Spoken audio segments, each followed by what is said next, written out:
নমস্কার।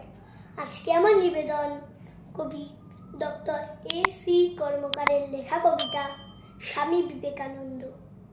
স্বামীজি, তোমার চেতনা সদাই জ্ঞানময়, প্রেমময়, অভেদ জ্ঞানের সাথে ভেদাভেদ বোধেরও সমন্বয়, পবিত্রতা, প্রেম, প্রজ্ঞার সাথে প্রশান্তির অনুভূতিতে ভরপুর হয়ে বিরাজিত তুমি সদা পরম ভাবেতে।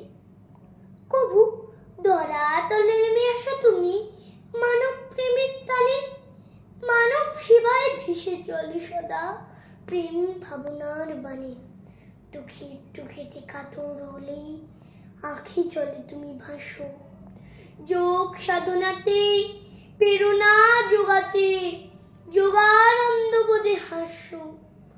কবু তুমি থাকো বেদনার ভাবে, আনন্দের ভাবে কবু বাবাতীত অসীম চেতনে সানুভাবে থাকো বিভু।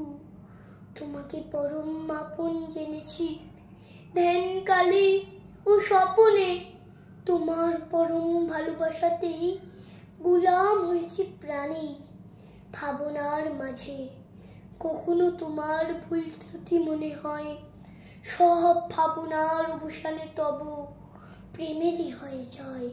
নমস্কার।